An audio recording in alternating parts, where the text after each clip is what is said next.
Bienvenidos a Mujeres y Poder, soy Enriqueta Cabrera y vamos a continuar el día de hoy con un segundo programa de nuestra conversación con Alejandra Chait. Creo que hay cosas que vale la pena, se conozcan, que vale la pena analizar.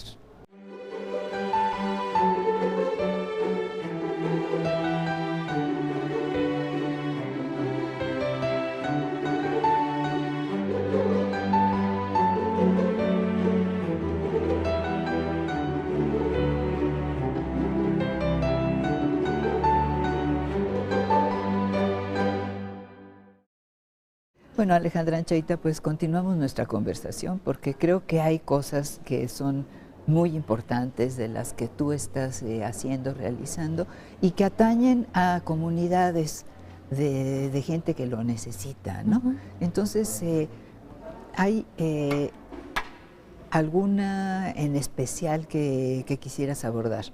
Claro, mira, creo que un ejemplo muy interesante es pues la lucha que han dado un grupo de ejidatarios y de ejidatarias en el estado de Durango, que son integrantes del núcleo ejidal de la Sierrita.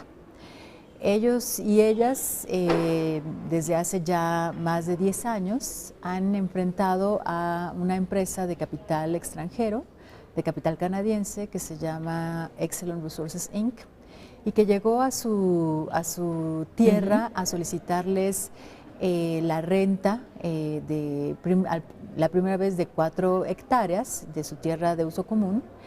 Y al momento de firmar el contrato, los ejidatarios se dieron cuenta que la empresa había cambiado el número de hectáreas de 4 a 27 por el mismo monto de dinero para un periodo de alrededor de 15 años.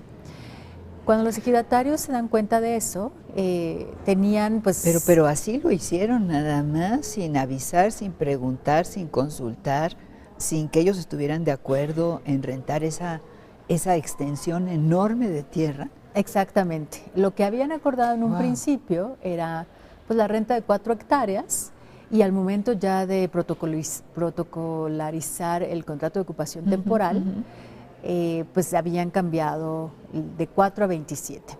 Los ejidatarios y las ejidatarias, debido a que tienen una gran necesidad económica, decidieron firmar bajo mucha presión económica ese primer contrato.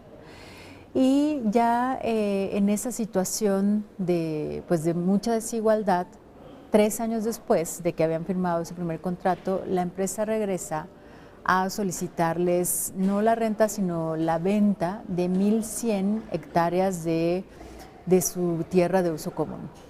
En ese momento es cuando los ejidatarios dicen, bueno, el primer contrato que firmamos con ustedes fue un contrato que no fue la mejor experiencia para nosotros y no, pues queremos... Fue un fraude, ¿no? Claro. Sí. Y no queremos firmar un nuevo contrato, tampoco queremos vender la tierra. Y fue cuando ya se empezó un proceso de una negociación muy intensa por un contrato de ocupación temporal en donde los ejidatarios y las ejidatarias establecieran una serie de cláusulas, no solo las cláusulas económicas, sino también cláusulas sociales y cláusulas ambientales. Cuando se presenta esta propuesta a la empresa decide que no quiere firmar ese contrato y los ejidatarios deciden también en ese momento que, bueno, pues ellos no van a vender la tierra sin que haya un proceso de entendimiento real. Ahí fue cuando se inicia un campamento pacífico por parte de los ejidatarios ante la puerta de la minera y estuvieron en ese campamento pacífico por un periodo de alrededor de 3 meses que hicieron la presión suficiente para que la empresa firmara ya el contrato de ocupación temporal que establecía la renta de las hectáreas, pero también cláusulas en donde se otorgaba la concesión a los ejidatarios de la posibilidad de construir o de transportar el material, también la concesión para un comedor para trabajadores y trabajadoras mineras y una planta, la empresa se comprometió a una planta tratadora de agua porque toda el agua que se extrae en el proceso de explotación y de exploración, pues se vierte en la tierra sin que haya un tratamiento adecuado, y esa agua, pues imagínate en el estado de Durango, que es un estado desértico, pues tiene que ser tratada, pero además aprovechada. Y esa agua trae una serie de residuos, de minerales plomos, pesados, de químicos, de cuestiones de este tipo, ¿no? Sí, que por supuesto contaminan los mantos acuíferos porque se vuelve a filtrar el agua, pero también va mermando la capacidad productiva de la tierra. Y la intención de los ejidatarios y de las ejidatarias de la Sierrita sin duda era que trataran el agua. Que trataran el agua y que esa agua pudieran utilizarlo ellos con fines agrícolas, es decir, volver a producir su tierra, ¿no? Que les daba a ellos y a ellas la posibilidad de ser otra vez económicamente independientes.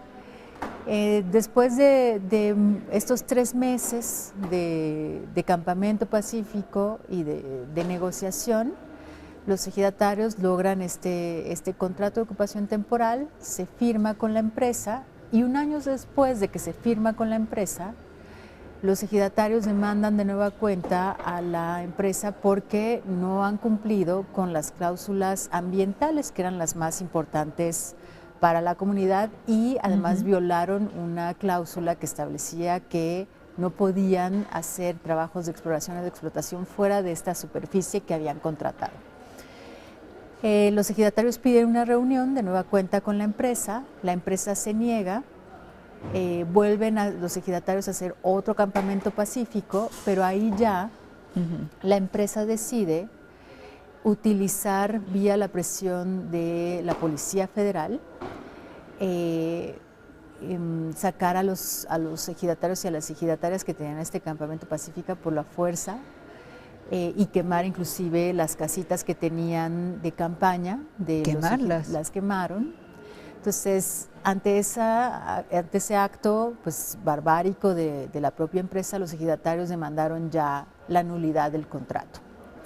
Nosotros les apoyamos en el proceso de la nulidad del contrato de ocupación temporal, ganamos la nulidad del contrato, recuperamos las hectáreas que se habían contratado con la empresa, y lo que queda pendiente es que la empresa... Todo un triunfo. Todo un triunfo muy importante del ejido La Sierrita, acompañado... ¿Cuántos ejidatarios y ejidatarias Ejidatarios y ejidatarias titulares de la tierra son alrededor de 90 titulares, que bueno, son hombres y mujeres titulares, pero que tienen familias, que también tienen derechos de la tierra.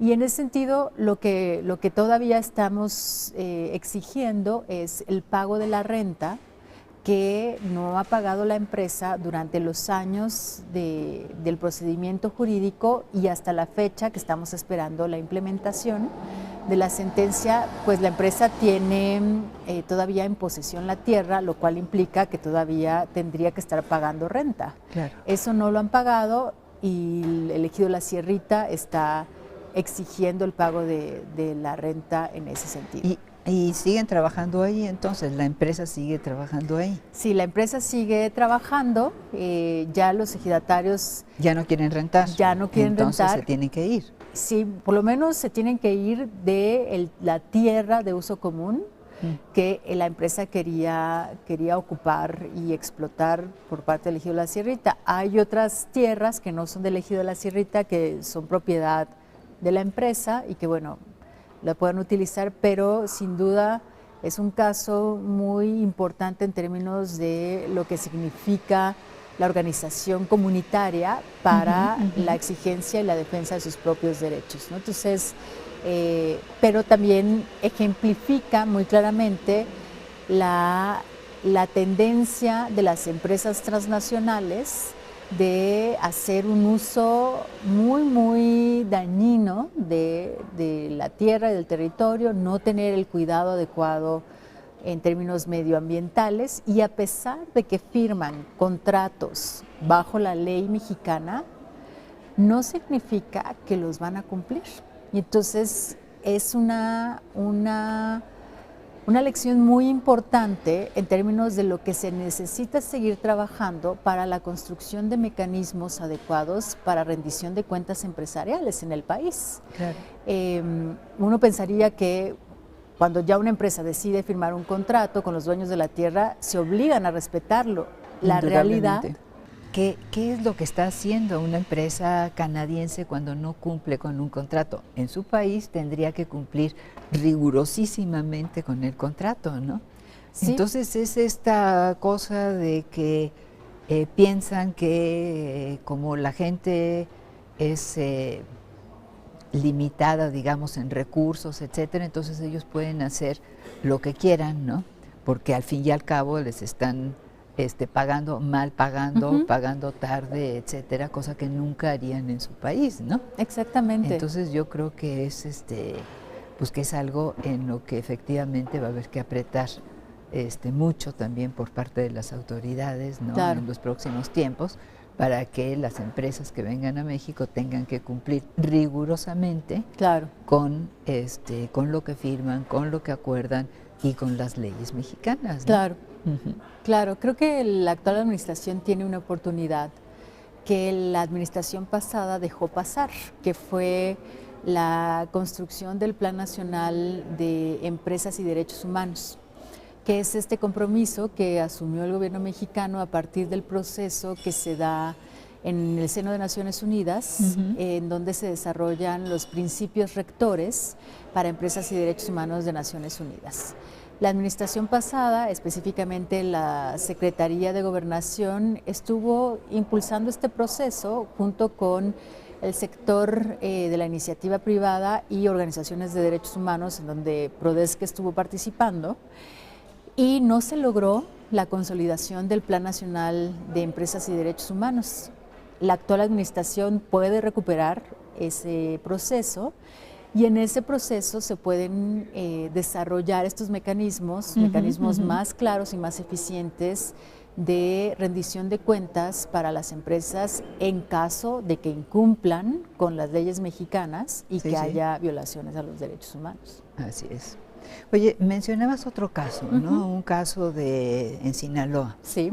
¿Sí? Es importante, ¿no? Es importante que se vea la necesidad de fortalecer y que se entienda el trabajo que se está haciendo, ¿no? Claro. Con Prodesc y con otras organizaciones, ¿no? de derechos humanos para las comunidades también, y que debe de haber también una coordinación, digamos, y un apoyo para este trabajo, porque finalmente es para beneficiar a las comunidades, ¿no? ¿Sí? Claro, sí. Y a los migrantes y, en fin, todo esto. Sí, en el entendimiento de que los derechos humanos son derechos universales e integrales, parte del trabajo que Prodesca ha hecho en el estado de Sinaloa es el apoyo a un grupo de trabajadores y trabajadoras temporales, mexicanos y mexicanas que van todos los años a trabajar a Estados Unidos bajo las visas H2A y H2B. Sin embargo, estas visas de trabajo son visas con pocos derechos una vez que están ya en Estados Unidos, y el gobierno mexicano no reconoce a estos trabajadores como trabajadores también que han sido reclutados en territorio mexicano, y en ese sentido no les da protecciones específicas en el proceso de reclutamiento.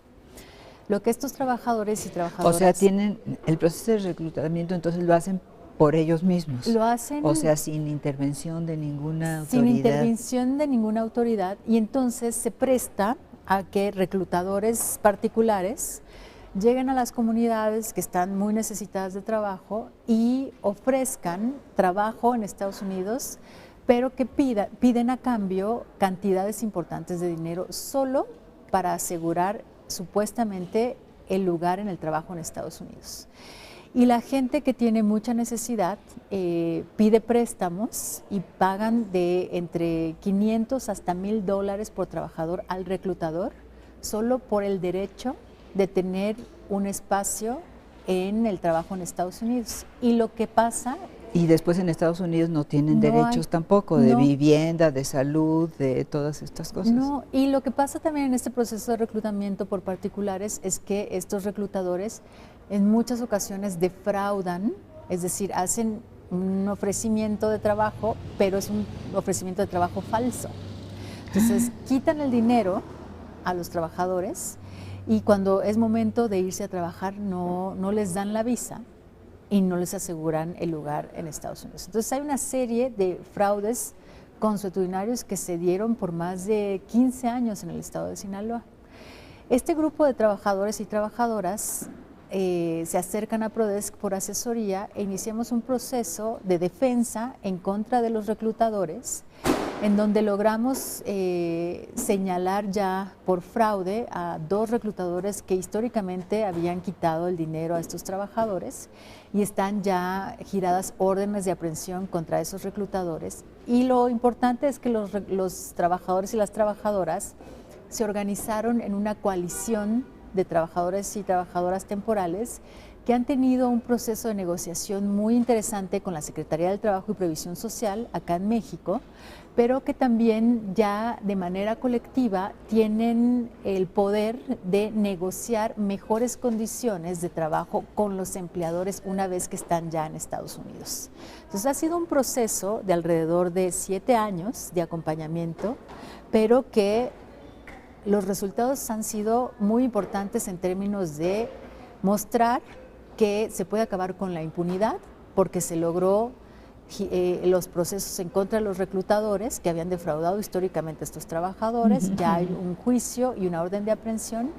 Y la otra parte… ¿Y cómo lo hacen? ¿Quién los representa? Prodesc. Prodesc, los abogados y las abogadas de Prodesc han acompañado este proceso con la coalición de trabajadores y trabajadoras, y también importante decir que los organizadores y las organizadoras comunitarias de Prodesc, la organización que yo dirijo, también han acompañado el proceso organizativo de estos trabajadores, acercándoles información sobre sus derechos, pero también acercándoles posibilidades diferenciadas para que colectivamente impulsen procesos de diálogo y de negociación. Fíjate cómo se repite la historia, ¿no? 1921, 1922. Estados Unidos necesitaba trabajo para construir las vías ferroviarias, ¿no? Entonces contrata a muchos mexicanos que viven condiciones muy difíciles, muy duras, o sea, que no tienen nada, que no les dan habitación, que no les dan seguro, que no les dan educación a sus hijos, que no les dan nada, ¿no? Y esto también de alguna manera reditúa en que ya el programa Braceros, ¿no? De 1900, ¿qué fue? 46, en los 42, 40 y 50, en fin, 40 a 60, ¿no? El Estado mexicano interviniera y exigiera que a todos estos trabajadores braceros se les contratara y se les dieran condiciones en que pudieran vivir y pudieran desarrollarse y estuvieran cubiertos, digamos, en materia de salud, ¿no? Sí. Entonces yo creo que hay formas, ¿no? Pero que hemos vivido eso, ya lo vivimos durante mucho tiempo, lo seguimos, bueno, digo, lo vivimos, quiero decir, los trabajadores mexicanos ya lo vivieron durante mucho tiempo, ¿no? Y son mecanismos de sobreexplotación, porque se benefician los empresarios allá y los que cargan con todo el peso son los trabajadores mexicanos, ¿no? Sí. Y además, si después de eso se les dice no indocumentados, ilegales, sí. Etcétera. Sí. Y tienen que enfrentar condiciones difíciles, pues es realmente muy duro, ¿no? Sí. Muy duro. Sí, y creo que poner el énfasis en este tipo de visas de trabajo temporal es más que nunca importante, porque estos mecanismos de trabajo temporal han querido ser utilizados principalmente por la administración estadounidense como un mecanismo para controlar la migración ilegal, como le llaman ellos, o la migración indocumentada.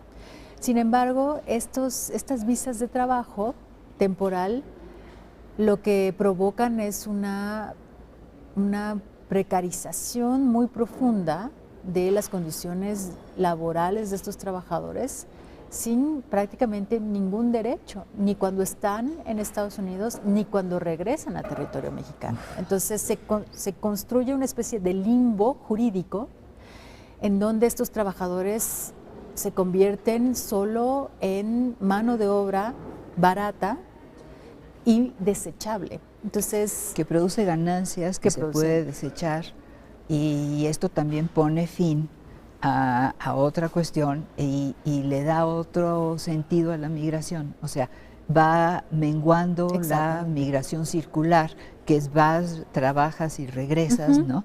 Y entonces dicen, no, pues ya si voy, trabajo, pues ahí me quedo, porque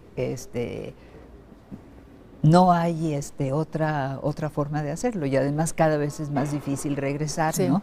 Porque los negocios de la gente que les consigue los papeles o cuestiones de este tipo son cada vez más caros, ¿no?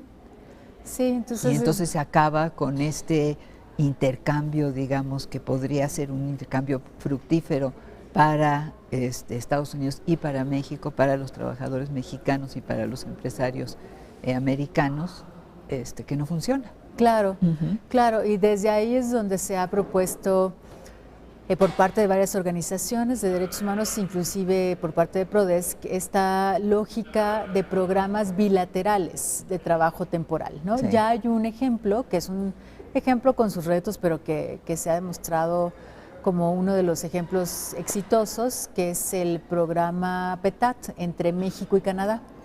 Ahí sí hay un acuerdo bilateral entre el gobierno canadiense y el gobierno mexicano de otorgar estas visas de trabajo, y la responsabilidad del gobierno mexicano vía el Servicio Nacional de Empleo es la de reclutar a los trabajadores y cuidar en el reclutamiento que los trabajadores vayan en las mejores condiciones a trabajar de manera temporal a los campos en Canadá. Muchos trabajadores mexicanos que regresan por temporada tras temporada a Canadá ya han logrado inclusive jubilarse y que sus derechos de jubilación sean reconocidos en territorio mexicano. Entonces, este tipo de programas bilaterales en donde ambos gobiernos asumen la responsabilidad de los trabajadores es una buena práctica.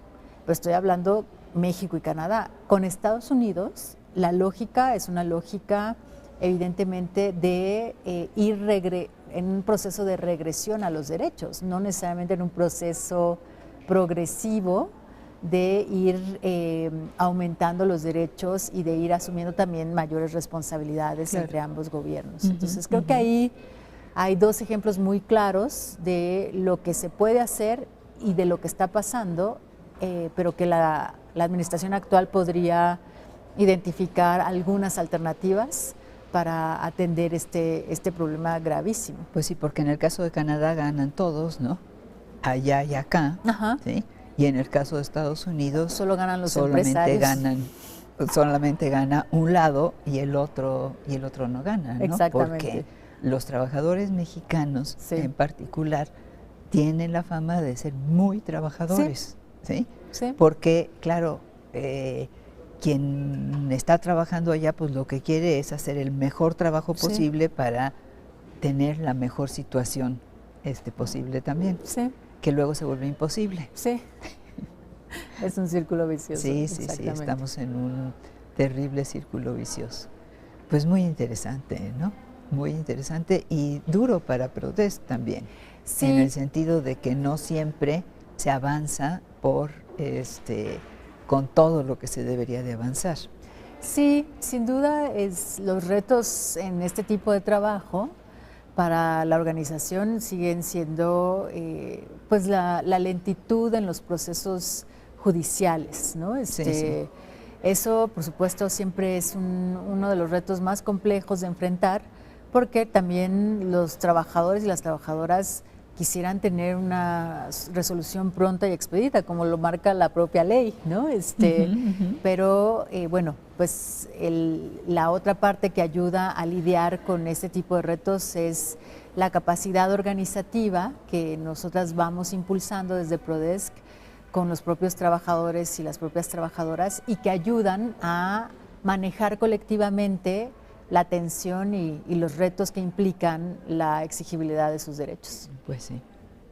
Alejandra Ancheita, muchas gracias por esta conversación y por poder asomarnos un poco mejor a lo que está haciendo Prodesc, ¿no? Creo que efectivamente tiene sus partes oscuras y sus partes luminosas, pero que es necesario hacer lo que se está haciendo para que avancen las cosas y que estamos en un periodo donde pueden abrirse muchos nuevos caminos y una esperanza mejor para la gente que trabaja a uno y otro lado de la frontera. Muchas gracias. Gracias Alejandra. a ti, Enriqueta. Y llegamos así al final de este segundo programa de Mujeres y Poder con Alejandra Ancheita. Muchas gracias también al Fondo de Cultura Económica y a la librería Rosario Castellanos por habernos permitido grabar estas dos partes de la entrevista en estas magníficas instalaciones. Soy Enriqueta Cabrera, lo espero en Mujeres y Poder. Hasta la próxima.